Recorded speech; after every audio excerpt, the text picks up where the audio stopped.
आशा करता हूं आप सब बहुत अच्छे होंगे। मेरा नाम है सिद्धांत अग्निहोत्री। स्टडी क्लोज पे आपका बहुत बहुत स्वागत है। थोड़ा बाहर था, मैं नॉर्थ ईस्ट में आया हुआ था, मैं बहुत खूबसूरत, तो 4-5 दिन नहीं था मैं। तो चलो शुरू करते हैं आज। अब इलेक्शन हो गए हैं तो हम एनालिसिस करेंगे कि आखिरकार इस इलेक्शन में क्या हुआ। देखिए, बीजेपी ने सुपड़ा साफ कर दिया, मुझे एक्सपेक्टेड था ये। मैंने जो चीज बोली थी, आप मेरे पुराने लेक्चर्स निकाल के देखिए, वही लगभग वही हुई है। मैंने आपको बोला था कि इंडिया अलायंस चलेगा नहीं, ये गलती है कांग्रेस की। मैंने आपको यह भी बोला था कि राजस्थान में सचिन पायलट को दरकिनार करना, यह भी बहुत बड़ी गलती। आप देख लीजिए पुराने लेक्चर्स उठा के मेरे, यह भी एक बहुत बड़ी गलती साबित होगी, और यही हुई। एक चीज आप समझिए, इलेक्शन कैसे लड़ा जाता है, ठीक है? 3 चीजों को हमको देखना पड़ता है। सबसे पहले कौन, और कांग्रेस इन तीनों मोर्चों पे एक्सेप्ट फॉर तेलंगाना में उन्होंने देखिए अप्लाई किया, उनको रिजल्ट मिला। 3 चीजों पे इलेक्शन लड़ते हैं। सबसे पहले लीडर्स। अच्छा, लीडर से याद आया, हमारा लीडरशिप लेसन आज पहली क्लास है। सिर्फ और सिर्फ 300 रुपए का ये कोर्स है। मिनिमम 20, मैक्सिमम तो कितने भी लेक्चर्स हो सकते हैं। तो आज तो क्लास सबके लिए पब्लिक होगी, और उसके बाद सारी क्लासेस हम प्राइवेट करेंगे। हम मतलब जो कोर्स लिया वही। तो प्रशांत सर जो है, बहुत सारी किताबों का रिव्यू, और ऐसे लीडर्स आप भी बन पाओगे। तो सबसे पहले तो leadership is very very important. अब लीडरशिप का मतलब क्या है? यहां पे कांग्रेस फेल हो गई पूरी तरीके से। कहां कहां फेल हुई? एमपी में फेल हुई, ठीक है। राजस्थान में तो खत्म हो गई, बहुत ही गलत। And Chhattisgarh too. मध्य प्रदेश में कमलनाथ पता नहीं कहां जा रहे हैं, वो पार्टी से एकदम अलग, ठीक है। राजस्थान में विधायकों के खिलाफ गुस्सा था। देखिए, आपको यह समझना है कि इलेक्शन लड़ता कौन है भारत में। पहले आप इलेक्शन को समझ लो, पहले आप भारत कैसे काम करता है, और ये बीजेपी ने समझा है। इसीलिए उसको इतनी जबरदस्त पॉलिटिकल मशीनरी नहीं कहते हैं। समझ लिया, घोट के नरेंद्र मोदी पिछले 40 साल में पॉलिटिक्स पी गए हैं। अमित शाह और नरेंद्र मोदी के खून में पॉलिटिक्स, उनको समझ है। अब यहां पे राजस्थान की अगर बात करते हैं, भ्रष्टाचार का आरोप था, यहां बहुत सारे विधायकों के खिलाफ गुस्सा था, उनको टिकट दिए। अशोक गहलोत ने मानी नहीं, कमलनाथ का भी सेम टिकट। सचिन पायलट को दरकिनार कर दिया गया, और रिजल्ट आपके सामने है भाई। लोग, विधायक, देखिए, लोग, इंडिया की जो पब्लिक है वेरी इंटेलिजेंट, उनको पता है बेटा, उनको पता है कि हमारे जो पूरा लीडर है, हमारे इधर का लीडर कैसे काम कर रहा है। बड़े शहरों में इतना मालूम नहीं चलता, लेकिन छोटे कस्बों में, गांव में बहुत बड़ा फैक्टर होता है, क्योंकि कितने लोग ही होते हैं, तो उनको पता है कौन लीडर है। अगर तुम्हारा लीडर सही नहीं होगा, हटा देंगे वो। मोदी फैक्टर काम किया, वो सब तो ठीक है, लेकिन इलेक्शन आप विधायकों को देते हैं असेंबली में, वो पर्टिकुलर एरिया को देखा जाता है, उस एरिया के मुद्दों को देखा जाता है। तो सेकंड मुद्दे क्या है, ठीक है, इश्यूज। दूसरी जो सबसे बड़ी चीज है, इशू बनाने में कांग्रेस एकदम फेल। छत्तीसगढ़ में तो रमन सिंह, आप ये समझिए कि ज्यादातर ये कह रहे थे, सॉरी या भूपेश बघेल ज्यादातर ये कह रहे थे कि ये तो बीजेपी जो है वो चला रही है, ठीक है, ये जो हमको इतनी सेवाएं मिल रही है, बीजेपी। कैंपेनिंग बेकार। उतनी अच्छी कैंपेनिंग कमलनाथ के बारे में कहा जाता था, तो सुबह जाते थे, दोपहर में आ जाते थे वापस। तेलंगाना में लगातार कैंपेनिंग की, यहां पे रेवंत रेड्डी ने कमाल कर दिया, ठीक है। तो यहां जो इश्यूज है भाई, देखिए, सबसे शानदार चीज यहां पे वुमेन वोटर्स, वुमेन सेफ्टी के राजस्थान में बहुत बड़ा मुद्दा था, कांग्रेस नहीं बना पाई। बीजेपी ने वुमेन लाडली बहना स्कीम, मध्य प्रदेश, खेल खत्म। मातारी बंधन योजना छत्तीसगढ़ में आएंगे तो ये देंगे, खत्म। अब कांग्रेस उनको देखा देखी कॉपी करने लगी कि हम आएंगे एमपी में तो 1500, बट वादे पे नहीं चलता भाई, वादे पे नहीं चलता। 2018 में धान के किसान, जो किसान थे छत्तीसगढ़ में, किसान मुद्दा बहुत बड़ा है वहां पे। आप ये समझो कि 34 जो ट्राइबल स्टेट्स है, 20 में बीजेपी है इस समय। तो यहां पे किसानों को मुद्दा बहुत बड़ा है। पिछली बार जो वादा किया था 3500 रुपए देने का, नहीं दिया बीजेपी ने, हटा दिया। इस बार सबको लगा कि इस बार बीजेपी गलती नहीं करेगी, आ गई बीजेपी पावर में। मातारी बंधन योजना में बकायदा फॉर्म भरवाए गए, हर जगह जाके कि फॉर्म भरिए। वहां पे औरतों को विश्वास हुआ, औरतों ने दिए भर भर के वोट। सिर्फ औरतों ने, SC ST एवरीवन। एंड तीसरा कैंपेनिंग। यही 3 चीजों पे ही इलेक्शन पूरा टिका हुआ है। अब बीजेपी की कैंपेन कैसी हुई वो हम सबको पता है। नरेंद्र मोदी आखिरी वक्त तक रैली करते रहे, किसी को कुर्सी की यहां पे पड़ी नहीं थी। टीएस सिंहदेव ने कितनी रैली कर ली, हार गए। डेप्यूटी सीएम नहीं, हमको तो सीएम बनना है, रोटेशनल पॉलिसी, 2.5 साल में तुम सीएम हम सीएम, भूपेश बघेल, खत्म हो गया। टीएस सिंहदेव ने उतनी कैंपेनिंग अच्छी की ही नहीं जितनी करनी चाहिए थी। शिवराज सिंह चौहान पता नहीं अभी कौन सीएम बनेगा, we don't know who will be CM. इस बार बिना सीएम के चेहरों के साथ गई है बीजेपी, तब भी जीत गए वो।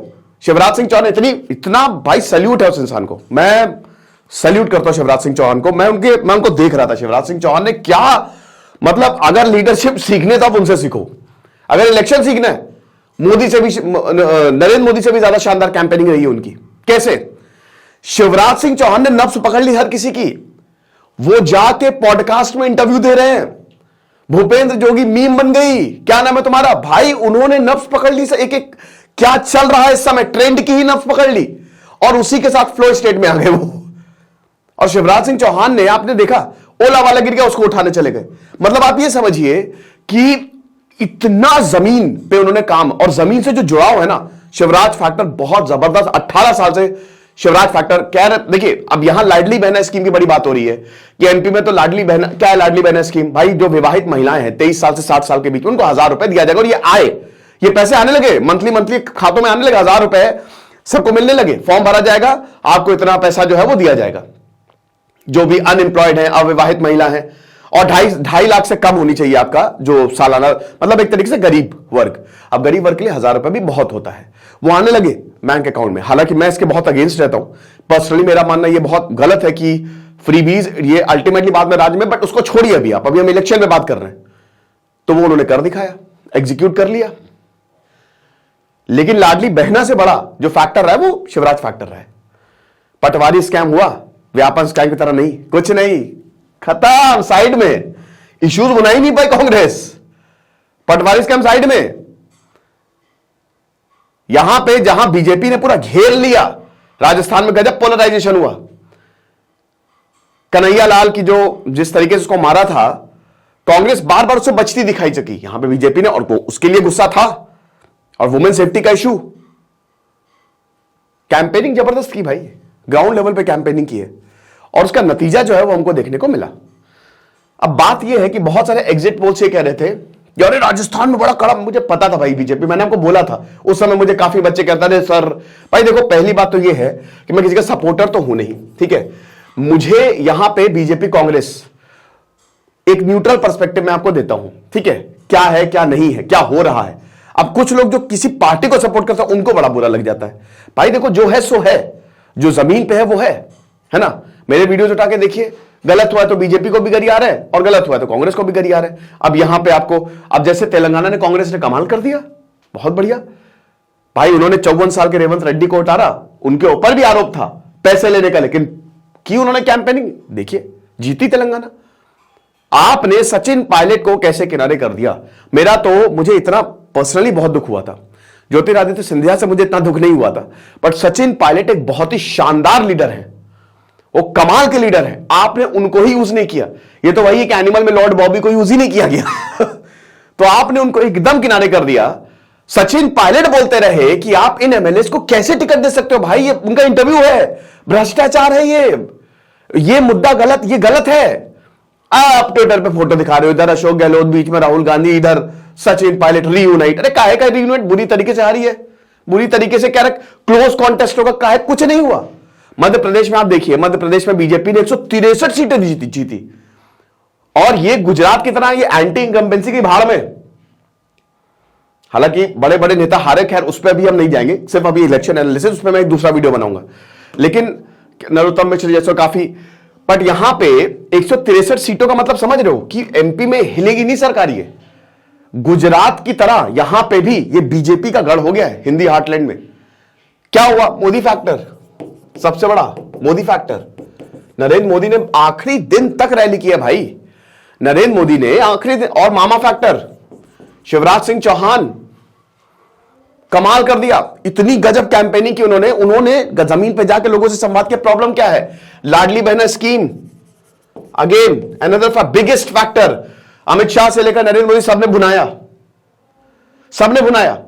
और हर कोई जो लोकल लीडरशिप गया है गांव गांव में, क्या प्रॉब्लम है आप हमको बताइए। हम आपकी कमलनाथ की अगर बात करते हैं तो कमलनाथ जो हैं उन्होंने पल्ला झाड़ लिया। कमलनाथ यहां कांग्रेस के उलट कमलनाथ जाते हुए दिखाई दिए। एक एंकर्स की लिस्ट जारी की थी, आपने नविका को इंटरव्यू दे दिया कमलनाथ ने। एक बात बताओ मुझे, ये हार की पहली भाई 2024 में नहीं जीतेगी कांग्रेस। हां, बीजेपी उतनी सीटें नहीं जीतेगी, मैं आपको यह भी बता दूं। बीजेपी आप मान के चलिए बहुमत से 4-5 सीटें ज्यादा, माइट भी 280-200 शायद या उससे भी कम, बट पूरी तरीके से उनका जीतना मुश्किल है, बट वो आएगी बीजेपी। क्यों? क्योंकि भाई आपने पहले उठा के पूरा निकाल दिया कि ये एंकर्स हैं, इनको आपको इंटरव्यू नहीं देना है। क्यों नहीं देना है भाई? बैंड एंकर्स को तो पहले इंटरव्यू दो भाई। अरविंद केजरीवाल से सीखो, उन्होंने किस तरीके से बाजी पलटी। राहुल गांधी कभी इंटरव्यू नहीं देते, बहुत कम इंटरव्यू देते। अरे भैया, राहुल गांधी को सुपर एक्टिव होना चाहिए। जब तक आप लोगों तक पहुंचोगे नहीं भाई, समझ क्यों नहीं रहे हो कि लोग वोट देते हैं? लोग हैं यहां पे सबसे इंपॉर्टेंट, डेमोक्रेसी है हम। तो लोगों तक जब तक संवाद नहीं होगा तब तक कुछ नहीं होने वाला। और बीजेपी लोगों से सीधा संवाद करती है भाई। यहां पे तेलंगाना में क्यों कांग्रेस जीती? केसीआर जो हैं, आप लोगों तो छोड़िए, फार्म हाउस नेता उनको बोला जाता था, जो उनके खुद के नेता वो तक नहीं पहुंच पाते थे, वो अपने ही सर्कल में रहते थे। हार की बुरी तरीके से हारी बीआरएस। तो यही चीज था, बहुत बड़ा फैक्टर जो है वो रहा है। और सबसे बड़ी बात यह है कि एमपी में इस बार बहुत बढ़िया करा बीजेपी ने कि फालतू लोगों को टिकट ही नहीं देंगे। जिनके ऊपर आरोप है हटाओ उन सबको। उन्होंने आधे के आधे टिकट काट दिए भाई। कितने लोगों को, बड़े बड़े लोगों को टिकट नहीं मिले, हटाओ कोई बात नहीं, हटो। आधे लीडर्स के टिकट बदल दिए रातों रात। कांग्रेस से कर ही नहीं पाई। कैंपेनिंग तगड़ी हुई, 24 घंटा कैंपेनिंग हुई। कमलनाथ वही कैंपेनिंग में वो चूक गए, पता नहीं वो किधर जा रहे हैं। मुझे लगता है पहले से उन्होंने हथियार डाल दिए थे कि छोड़ो यार, एससी एसटी ठाकुर ब्राह्मण सबने वोट दिया। और नतीजा ये 50% के करीब, शायद 50% है वोट परसेंटेज अभी। तो अब आपको पता ना, हमारा फर्स्ट पास्ट दी पोस्ट सिस्टम है उस पर। तो 163 सीटें जो है यहां पे भारतीय जनता पार्टी ने जीती। 54 सीटों का इनको पिछली बार 109 के करीब जो सीटें जीती थी ना, इस बार जबरदस्त तरीके से इनको जीत मिली है। कांग्रेस जो है 66, बहुजन समाज पार्टी जो है मतलब थोड़ा बहुत देखिए सीटें एक आध जो है वो ऊपर नीचे हो सकती हैं, ठीक है। राजस्थान पे आ जाओ। राजस्थान अगेन पोलराइजेशन हुआ है राजस्थान में। देखिए यहां पे बीजेपी ने बहुत बढ़िया तरीके से वो समझ गई, जहां जिन कम्युनिटीज में गुस्सा है उन कम्युनिटीज को बीजेपी ने टारगेट किया। जहां पे पोलराइजेशन हो सकता है वहां पे किया, ताल ठोक के किया। ये कन्हैया लाल जब मंडल उनसे बचते हुए दिखाई दिए। भाई आप मान क्यों नहीं रहे हो? जो हुआ है वो तो हुआ है, सर काटा है वहां पे, मानो ना। आप बचते हुए दिखाई दे रहे हो। वुमेन सेफ्टी एक बहुत बड़ा इशू था, एनसीआरबी की रिपोर्ट, उस पर भी कुछ खास काम यहां पे दिखा नहीं। सीएम का चेहरा नहीं, वसुंधरा राजे, ठीक है, बट फिर भी उन्होंने बहुत तगड़े तरीके से आखिरी वक्त तक उन्होंने भी कैंपेनिंग की। थोड़े बहुत मतभेद डेफिनेटली रहे, बट वो पीछे नहीं हटी। अनएम्प्लॉयमेंट एक बहुत बड़ा इशू था राजस्थान में, ठीक है, कि लगातार जो है अनएम्प्लॉयमेंट, उसके लिए यहां पे हालांकि सचिन, देखिए अशोक गहलोत ने बहुत सारी स्कीम्स लॉन्च की, ठीक है, अशोक गहलोत ने काफी काम किया, बट वो स्कीम को कहीं ना कहीं पहुंचा नहीं पाए। पहुंचाने का इन द सेंस कि वो लोगों में वो असंतोष, जो रियल मुद्दे हैं वो तो भाई हुआ ही नहीं। और सबसे बड़ी बात, सबसे जो राजस्थान बैकफायर की, 115 यहां पे सीटें मिली हैं इंडियन नेशनल कांग्रेस को, सिर्फ 69, वो है विधायक, MLA, member of legislative assembly. सबसे बड़ी बात, उन्हीं लोगों को टिकट दिया गया जिनके खिलाफ लोगों का गुस्सा था। गुंडागर्दी थी, भ्रष्टाचारी थी, है ना, पैसे लेन देन, और कांग्रेस ने उनको टिकट दिया।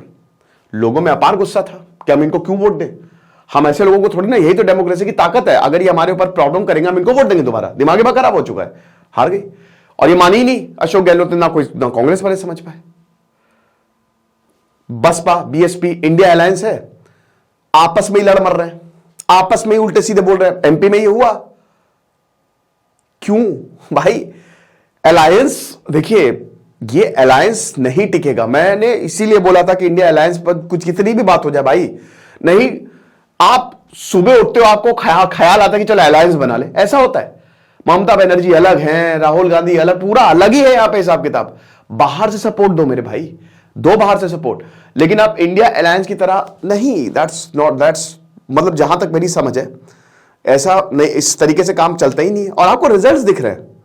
ठीक है, तो ये चीज है, अलायंस को अलायंस की तरह काम करना पड़ेगा अगर उनको सक्सेस, जैसे अटल बिहारी वाजपेयी ने किया था ना, 14 पार्टी को साथ में लेके चले थे, तो उनको काम करना पड़ेगा, वरना अलायंस नहीं है, वो खाली नाम का अलायंस है, आपस में ही यहां पे पत्ते काटने में लगे हुए हैं। प्रॉब्लम यह है ना कि सीट को लेके, कुर्सी को लेके बहुत जद्दोजहद है। जिस दिन हम कुर्सी को छोड़ के देश की तरफ जाएंगे ना, उस दिन बहुत अच्छा होगा, लेकिन ये है नहीं। भारत की पॉलिटिक्स इस समय बहुत गंदी हो चुकी है। ईडी का भी डर था थोड़ा सा, ये एक एक्सपर्ट बता रहे थे कि यहां पे जिस तरीके से ईडी भी कार्रवाई कर रही थी, उसका भी बहुत ज्यादा ऑपोजिशन को डर था, ये भी चीज है। तो ये राजस्थान आपके सामने है। उसके बाद आ जाओ छत्तीसगढ़ पे, अगेन भारतीय जनता पार्टी को 54 क्लियर मेजॉरिटी, क्योंकि खाली 90 सीटें चाहिए आपको, इंडियन नेशनल कांग्रेस को 35। यहां तो लग रहा था कि जीतेंगे। टीएस सिंहदेव ने अगेन कैंपेनिंग वीक रही। यहां पे भारतीय जनता पार्टी ने यंग लोगों को उतारा, ओपी चौधरी जैसे आईएएस ऑफिसर जो ऑलरेडी बस्तर में जीत के आ गए, सरगुजा में जीती है, नॉर्थ एक सीट नहीं जीत, 14 की 14 सीटें जीत गई बीजेपी। टीएस सिंहदेव गए नहीं वहां पे, रोटेशनल पॉलिसी थी, 2.5 साल बाद आपको सीएम बना देंगे, उनको डिप्यूटी सीएम का लो भैया, लॉलीपॉप ले लो डिप्यूटी सीएम की। उन्होंने बोला अभी बताता हूं हरा दिया। अब बघेल साहब जो है वो परेशान। फिर किसानों का बहुत बड़ा मुद्दा है, किसानों को उतना पैसा मिलता ही नहीं है। किसानों को 3250 रुपए वादा किया गया था, बोनस वादा किया था, नहीं मिला। ये भी किसान गुस्से में, 2018 में बीजेपी ने दिया, बीजेपी को हटा दिया। छत्तीसगढ़ तो भी 2000 नया स्टेट है तो, और एमपी से कट के ही बना है, तो यहां पे बीजेपी इस बार, और फिर महातारी बंधन स्कीम कि भाई हम आपको, जैसे लाडली बंधन स्कीम की कॉपी है ये, कि जैसे वहां पे चल रहा है वैसे हम आपको भी देंगे, जो विमेंस है उनको ये सारी चीजें जो है वो मिलेगी। लिकर स्कैम हुआ, कोल स्कैम हुआ, बहुत बढ़िया तरीके से बीजेपी इनको भुनाने में कामयाब होगी। अनएम्प्लॉयमेंट यहां पे भी एक बहुत बड़ा इशू रहा। उनको लग रहा है कि यार देखो अभी मौजूदा सरकार तो हमको इतना नहीं कर पा रही, और धान का तो इशू है ही, किसानों का एक बहुत बड़ा मुद्दा है, बीजेपी ने उसको भी, ट्राइबल्स का बहुत बड़ा मुद्दा है, ठीक है, उसको भी भुनाया तगड़े तरीके से। राम का मुद्दा है, भगवान राम, सॉफ्ट हिंदुत्व हार्ड हिंदुत्व का मुद्दा है, वो भी बीजेपी ने बहुत बढ़िया तरीके से बनाया। और नरेंद्र मोदी तो फैक्टर है ही है। तो छत्तीसगढ़ में तो काफी कुछ यहां पे रहा है, ठीक है।